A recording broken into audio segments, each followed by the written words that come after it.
Ọba tá kò lérò lóye, alágbára tá kò lè ṣẹ́gun ní. Tí ìjọba rẹ̀ dùn, mo ló dùn, ó ti dùn, mo ló dùn mọ́ mi yéye. Àjọba lọ, Olúwa. Àjọba lọ, Olúwa. Àjọba lọ, Olúwa. Àjọba lọ, Olúwa. Àjọba lọ, Olúwa. Ọba tá kò lè rọ̀ lóye, alágbára tá kò lè ṣẹ́gun ní. Ìjọba rẹ̀ dùn mọ́ mi yéye o. Àjọba lọ, Olúwa.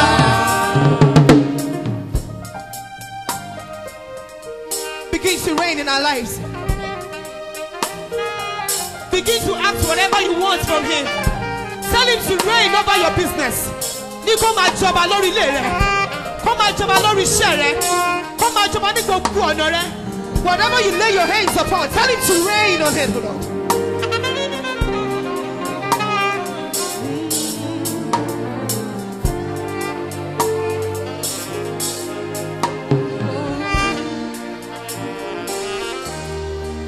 You are great. You are great. You are great. You are great. You are great.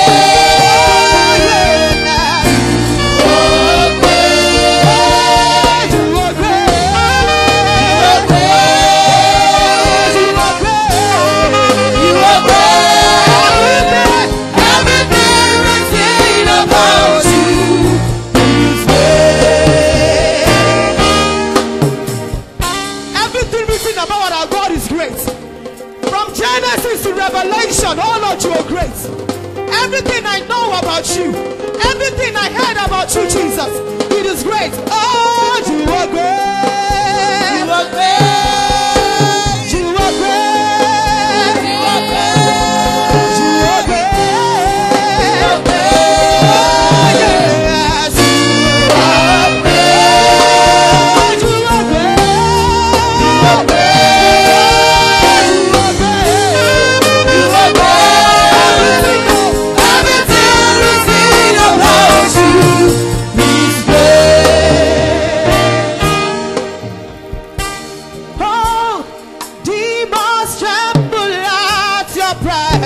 What Almighty God we serve.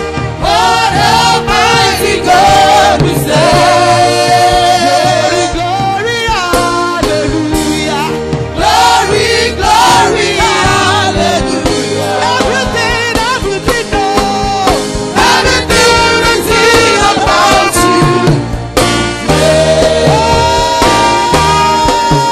Oh, you are good. You are good.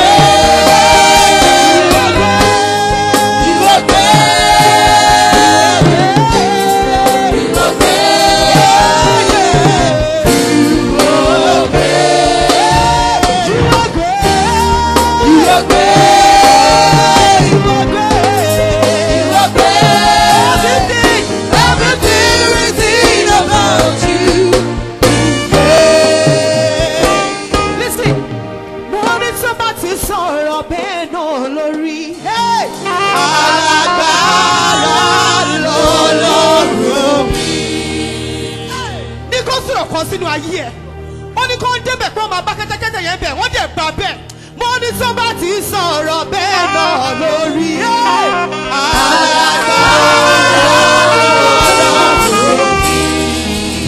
mo ní tó bá ti sọ̀rọ̀ tẹ̀lé nígbà rẹ̀ bá sọ̀rọ̀ ọba mi àdúgbò ọjọ́ ògbẹ́ni níjà fẹ́ràn ọmọ oníjà ọba apani ọba àjíǹde bẹ̀rẹ̀ bẹ̀rẹ̀ the great I am the unchangeable changer. Bọ́ni tó bá ti sọ̀rọ̀ bẹ́ẹ̀ náà lórí ẹ̀.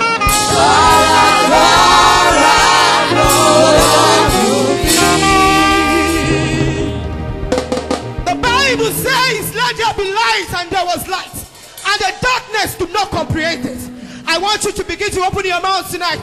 Tell him to say a word into your life, to say a word into your home, to say a word into your business. Open your mouth and begin to say whatever you want to say in the power of the Lord. He is reigning in our midst right now. Praise him. Open your mouth. Ask him whatever you want. You go something to get a person here. About Tony Becky, no other one. You don't let us in the body. Thank you, Jesus.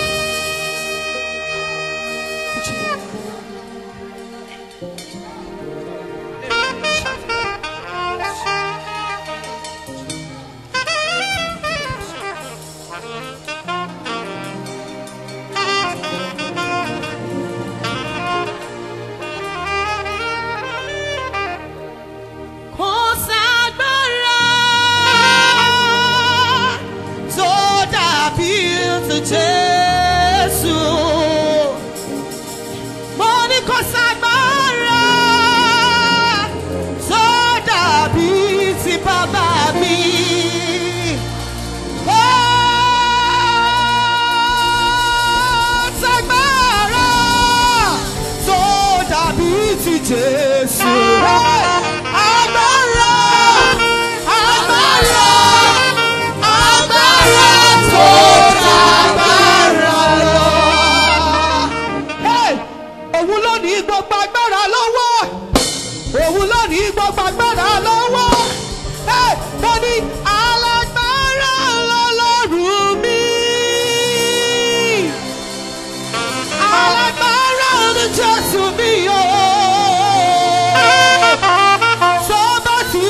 títóbi rẹ̀ hàn.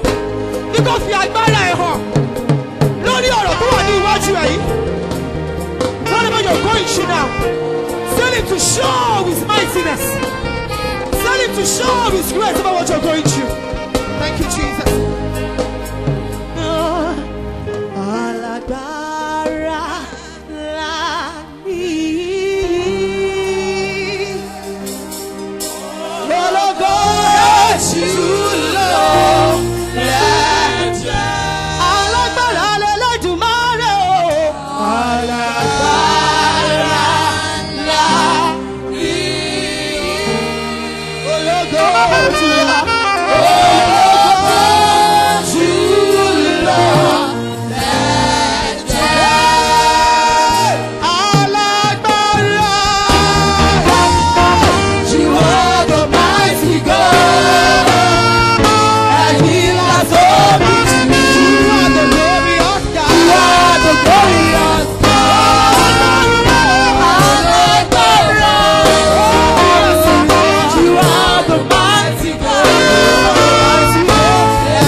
Worship you tonight. Oh, begin to say sweet things to him. Begin to say sweet things to our Lord. Oh Lord, we love you.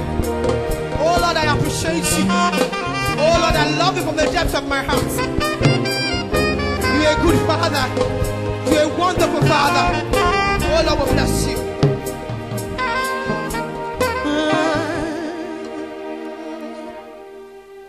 Because of who you are, I give you glory.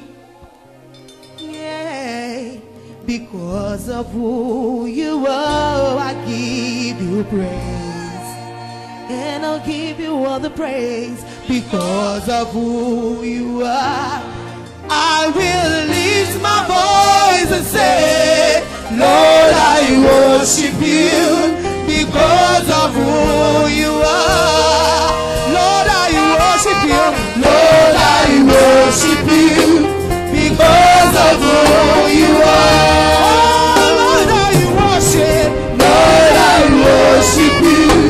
Because of who you are, Lord, I worship. Lord, I worship you. Because of who you are. Come on, listen. I say, because of who you are, I give you glory. Yeah, yeah. Because of who you are, I give you praise. What? Because of who you are, I will lift up my voice and say, Lord, I worship you. Because of who you are, Lord, I worship you. Because of who you are.